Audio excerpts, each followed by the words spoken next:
Hi, and thank you for tuning in to Noire Histoire. I'm Natasha, and in this episode, I'll be discussing The Girl Who Smiled Beads. The Girl Who Smiled Beads by Clemantine Wamariya charts her and her sister Claire's experience as refugees during the Rwandan genocide. Born into a relatively comfortable family, the girls' lives are disrupted as the country descends into civil war and then ethnic genocide. Sent away from their family home in an attempt to keep them safe, the girls find themselves constantly on the move between countries and refugee camps in search of safety and some sense of normalcy.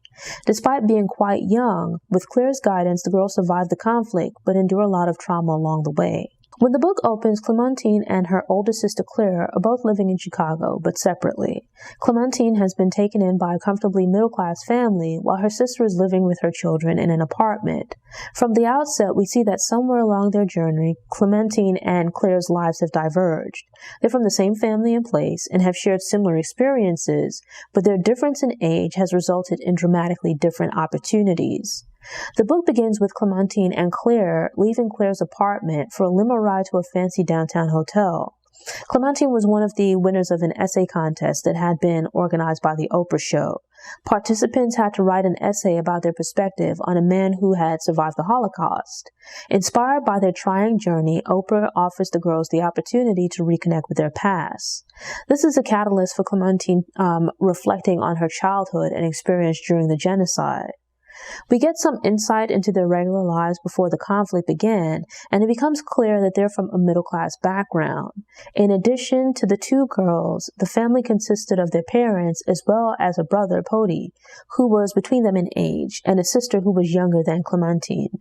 The family had not necessarily servants, but more like nannies or babysitters, young women from the country who came into the city to live and work for a bit before getting married. They're all fairly nice, but Clemantine comes to love one in particular, Danny, who overcomes her stubbornness by bribing her with stories. Clemantine is an inquisitive child, and by the time she goes off to school, has questions about everything that's going on around her. In her quest to understand, she asks her mother and father endless questions.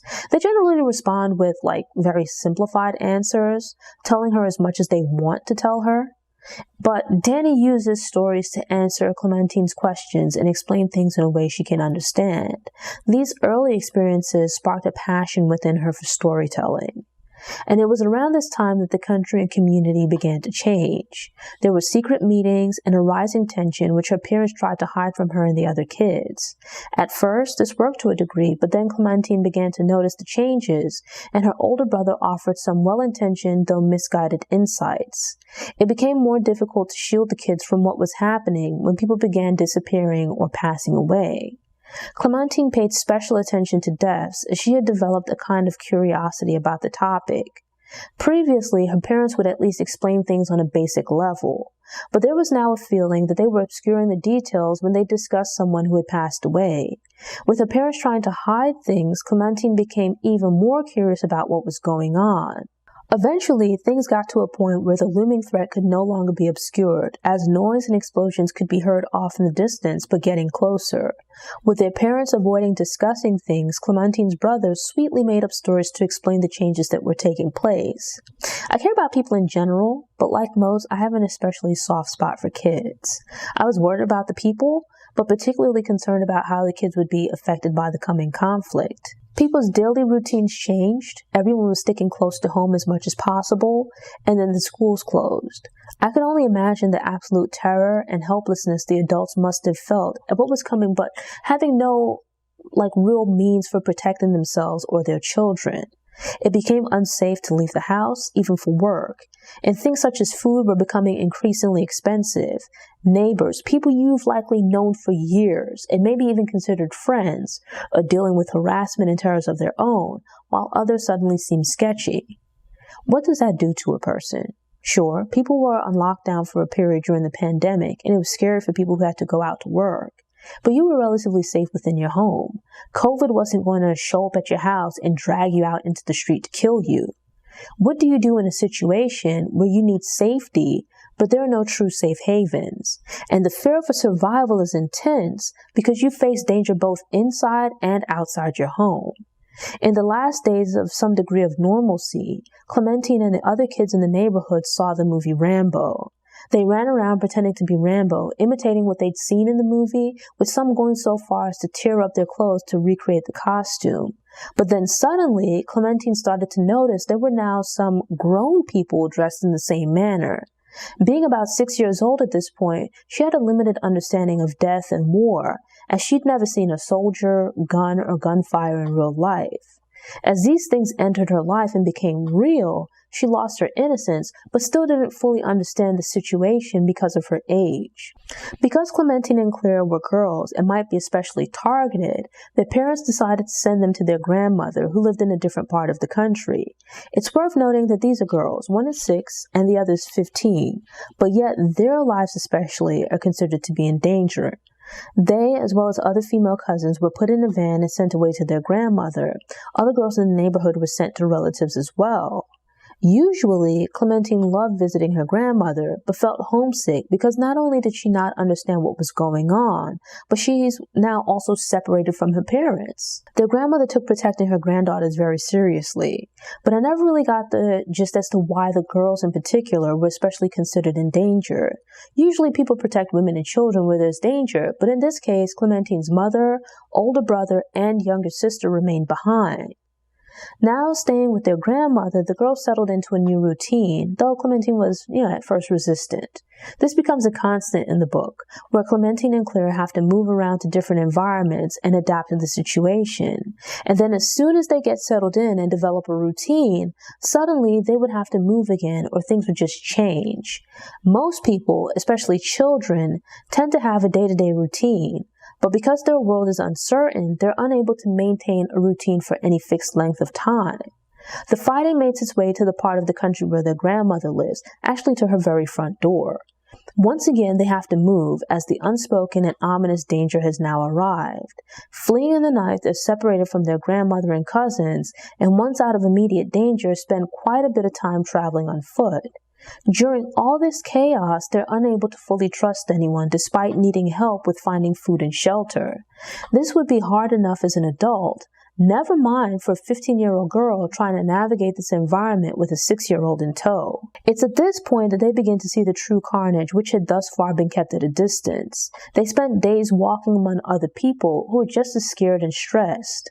Being unable to get a good night's sleep doesn't help. There are no breaks, which makes the situation even more stressful.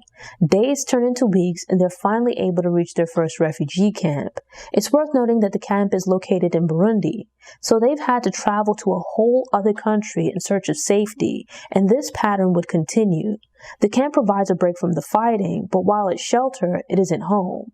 There's food for sustenance, but it's not anything you would choose to eat. It's an environment built for survival, not true living, and certainly not thriving.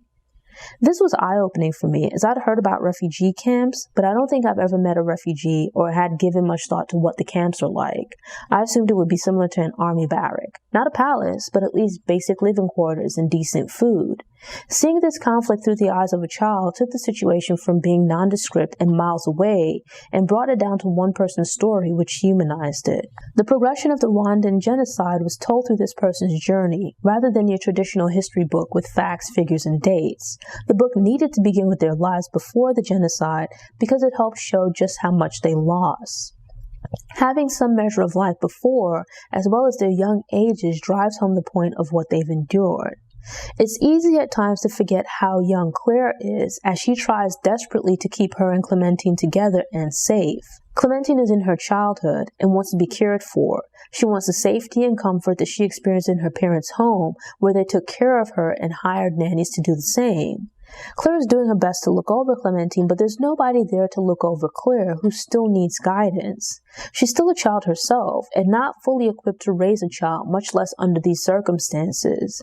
Yet Claire shows herself as being very capable of adapting and hustling. She uses the surplus of things they have to barter for more of the things that they need. It doesn't exactly make life comfortable for them in the refugee camp, but makes it more tolerable. At points, the book jumps back and forth between what is the present in Chicago and the past as a refugee in various African countries. Looking back, Clemantine explains how the pair arrived in Chicago and the early years of them living in the city.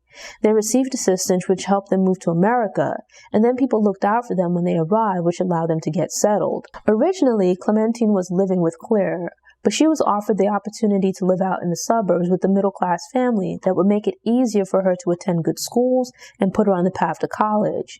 This was great for Clemantine, but caused her to be separated from Claire, which led them down different paths in life. The book is in part about the genocide, and as expected, there's a lot of negativity around that, but they also see some good along the way. They're not in a position to do much of anything for others or to improve anyone else's life, but there are people along the way in both Africa and Chicago who are genuinely nice and look out for them. By the time they settle in America, Clemantine's been through so much. Her focus from a young age has been just on survival.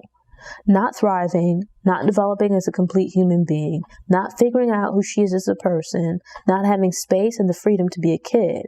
Instead, she's thrust into full-on life from a very early age. There's a point where she speaks about her adoptive mother's friend, who picks her up from school one day to take her shopping. She sees that while this young girl probably doesn't realize it, she needs help bridging the gap from childhood to young adulthood. She needs help becoming comfortable with and understanding her body. Not just the biological aspect of it, but feeling comfortable in her skin and developing some kind of an appreciation for her body. Treating her body as more than just a vessel or flesh moving through the world. It begins at a physical level, but with hopes that it will deepen over time. Clemantine certainly needed this, but I couldn't understand why the same wasn't offered to Claire as well. By the time they made it to America, Claire was college-aged, but there were fewer resources made available to her. Claire's teenage years were filled with responsibilities and experiences that would have been unmanageable for many adults. But it's unclear why she was kind of left to figure things out for herself. Maybe it was because she had children and was considered grown by this point. Claire is stuck in the position of just trying to survive. Meanwhile, Clemantine can shift back into working towards thriving as a person and going through as normal a maturation as possible. She's certainly been affected by what she sees and experiences during the conflict, but in being a young child, people take pity on her and recognize that she needs mothering. People volunteer to take care of and look over her. Because Claire is in this sort of limbo phase, she doesn't receive the same treatment. She goes from being a child to an adult with no transition or adjustment phase. This plays a huge role in the way her life unfolds and the kind of life that she has within the refugee camps. Back in one of the camps, an aid worker, Rob, took an interest in Claire, but not the type of attention she needed. Rob wasn't old, but was too old for Claire, as he was around 25 years old while Claire was still in her mid-teens. A grown man lusting after a teenager was problematic, but him hounding her while she was in distress made the situation even ickier. He kept pushing for them to get married and dangled the opportunity for her and Clemantine to go to school and have some sense of security. With few other options, it felt like she didn't have a choice. Clemantine mentions that there's a cultural practice of women being highly valued, not necessarily as people, but because at the time of their marriage, they can become a source of wealth for their family. When a man marries a woman, he's expected to pay her family a bridal price, which might include cows, land, etc. Clemantine explains that this is why a woman's virginity is highly prized. It's something to hold sacred because of the wealth it can bring to the family. But this also means that a woman's worth and value can be wiped away by the loss of her virginity if consensual, but even if it's through no choice of her own. It's a bit of a sidetrack, but I thought the concept, or more accurately, Clementine's explanation, was rather interesting. Rob continuously sought out Claire and badgered her about them getting married. Eventually, he wore her down and arrangements were made for the wedding and for them to live with his family. It was a welcome surprise that his family turned out to be relatively nice people who welcomed them with open arms. Because Clemantine was still so young, she was allowed to be a little girl and run around and play without any worries. But because Claire was now this man's wife, she was no longer considered a child and likely hadn't been seen as such since she left her parents' home. A pregnancy soon followed, and with it, all of the hopes and aspirations that she had for herself began to fade away. Going to school was a huge part of why she married Rob, and with a child in the way, it seemed to no longer be a feasible option. And even after she had the child, there was the question of who would watch the baby while she's at school or doing homework. She married this guy for stability and protection with the promise that she could go to school. And now there were all these reasons as to why she couldn't. It came across as a ploy to keep her under his control. Claire and Clemantine came to love the babies, though this wasn't the life they wanted. I truly admired Claire, and she was probably my favorite person in the book, but I also liked the insight and perspective that Clemantine offered. Her viewpoint is interesting because of all that she'd endured. She explains not quite coming to terms with what she experienced during the Rwandan genocide, but her struggles with finding the language to express her experience. Reading about the experiences of other people who lived through similar conflicts made her feel like there was finally someone else who understood what she'd endured. A lot of the people that she came into contact with in Chicago couldn't understand her experience because they hadn't experienced anything similar in their own lives. They meant no harm, but sometimes the questions that they asked were off-putting or would feel as though they were prying. So in reading about the experiences of other people who had similar experiences, it made her feel like both a part of a group and an individual. It was like the idea of being part of a club of which no one wants to be a member. You go through an incredibly traumatic experience that few other people experience. On the outside looking in, they might recognize the trauma and significance of that event, but without having experienced it themselves, they don't truly understand the feelings. The people who work within the refugee camps interact with the refugees with a sort of egotistical self-importance. They view the people within the refugee camps not in the sense of, here's this thing that's happened to you through no fault of your own, but rather from the perspective that there's some defect within you as an individual which has resulted in you now being in this position. They relate not from a sense of, we're both human beings, so I should help you out, but rather from a place of false superiority. In keeping with that, any attempts for the refugees to deal with the workers within the camps as equals are met with hostility. I loved Claire's hustler spirit and respected that where it seemed like things were hopeless and others would give up, she would try and figure out some kind of way to endure and improve the situation. But Claire also refused to allow anyone to make her feel less than. She dictated who she was, how she felt about herself, and what kind of person she was going to be. As a history buff, I like that the book offered insight into the overall conflict through these girls' experiences, but also that it took a moment to share a brief history of Rwanda. As occurred in other areas of Africa that were carved up during colonization, the incoming Europeans established a eugenics framework based on random traits that were then used to categorize people. The environment that was created by the Belgians played a part in laying the groundwork for an ethnic conflict. Before these so-called racial and ethnic categories, the people had lived fairly peacefully with each other. Sowing division by dividing people into groups and then giving some a degree of privilege while subjugating others.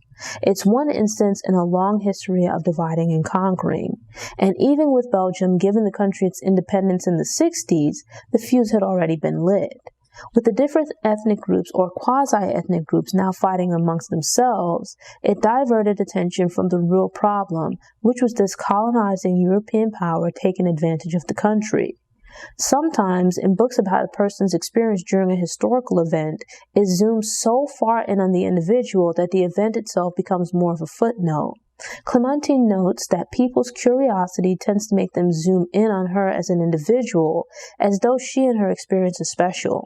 She makes it a point to stress that her experience is certainly unique to her, but it's an experience shared by hundreds of thousands of people in Rwanda. This tragedy that occurred and these experiences she endured were also lived through by hundreds of thousands, if not millions of people.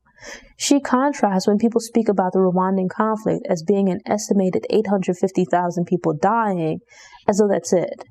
All of that humanity, all of those individuals are just lumped together into a number. They aren't referred to as individual people that died, but rather as a group or a cluster of humanity. Referring to those lives out of context by reducing them to a number takes away the true meaningfulness of the significance of all that loss of life. These were individuals, each one of them with their own story and experiences leading up to this event. Referring to them as 850,000 dead rather than as 850,000 human beings might sound the same, but there's a difference. When mass graves are discussed, it sounds like it's just a number. When NGOs or other international bodies discuss the conflict, it's just a number. But then she contrasts that against when 9/11 happened, by which time she was living in Chicago. With 9/11, there was a full stop. People took a pause and recognized the loss of the individual people that died. The news coverage was different. The unfortunate people who perished in the terror attack weren't referred to as several thousand people who died in this tragedy. When possible, time was taken to name the dead as individuals and provide some info about their lives before the tragedy. It's also something she pointed out about the Vietnam War Memorial, where the time was taken to list the names of all the American soldiers who died as best as possible. But there's no memorial in America for the Vietnamese people that lost their lives. When conflicts occur here on American soil, especially if personally affects you, people feel it more and pay greater attention. But when something happens on the other side of the world, you might listen in passing, but it doesn't pack the same emotional punch. You don't see a one-to-one connection with something over there.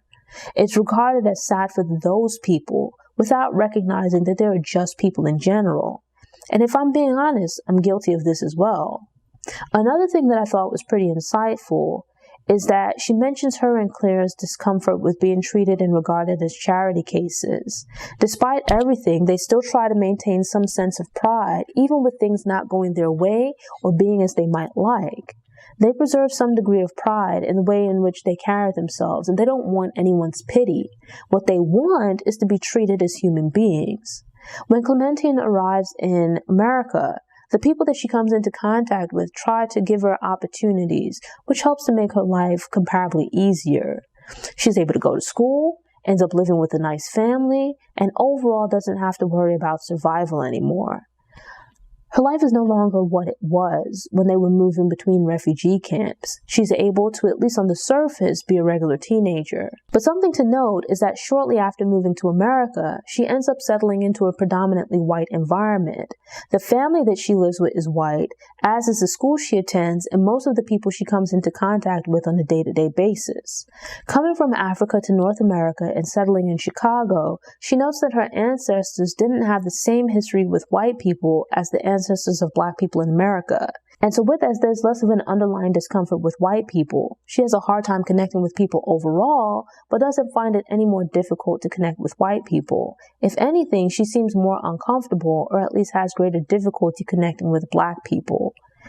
Indeed, her ancestors didn't have a troubled history with white Americans, yet given Rwanda's history of colonization by a European country, they certainly have a troubled history with white Europeans. Some of her comments about Black Americans were stereotypical, and likely based on things she heard from the people around her. Characteristics ascribed to the Black Americans she interacted with were less likely a factor of their ethnic group and more a matter of them having low incomes and thus fewer resources. She would have seen much of the same in a low-income white neighborhood, but her perception is skewed as she first came into contact with the Black low-income community and then a wealthy white neighborhood. Claire, on the other hand, settles into public housing right on the outskirts of Chicago. By this point, Claire is 22 years old with 3 children and a husband who mistreats, undervalues, and tries to break her down. She has to work to provide for herself and her children, so she has far more responsibilities. Claire receives some basic assistance to get started, but is expected to take care of and provide for herself from there. From the outset, you can't help but notice that Claire is incredibly smart and very resourceful. She's been dealt a rough hand by life, but with the right opportunity should be able to go very far. It reminded me of Langston Hughes' poem, A Dream Deferred. Here's this person with all of this potential within themselves, as well as drive and determination. All the things you're told are necessary to be successful. Yet she has all of that, but not the opportunities to make full use of it. Circumstances absolutely beyond her control drag her down in life and pin her in place. This all but guarantees that her current place in life is most likely going to be the place where she stays. And because she and her kids came to America and settled into a black neighborhood, they have a different experience from Clemantine. They're still very connected to Rwandan culture, but they can also see some commonalities and connect with black Americans. There's a discussion at one point in the book about organizations going into Africa and other formerly colonized places with the intention that they'll now fix all the problems. They believe they will come in with aid and relief and show the people how to turn things around. It displays a certain arrogance as well as a lack of understanding of history, especially because these are organizations from the same countries that colonized or played a role in the colonization of these places in the past. You have to think of it in the sense that you can't seek salvation from your oppressor. Yet it might make sense for them to take the responsibility, as they're the ones that caused the problems. The fact is that they destroyed these countries, tried to strip the continent bare of its resources, and did much the same elsewhere in the world. And now, years later, they venture back to these places, intending to show the people how to live and how to do better and improve their lives. It's kind of like a new take on the concept of the white man's burden. And with that, we have to worry about ulterior motives. Thanks for tuning in. Show notes are available on the Noire Histoire website via the link in the episode description. If you enjoyed this episode and want more book recommendations, subscribe to the channel, click the notification bell, and check out my book review playlist.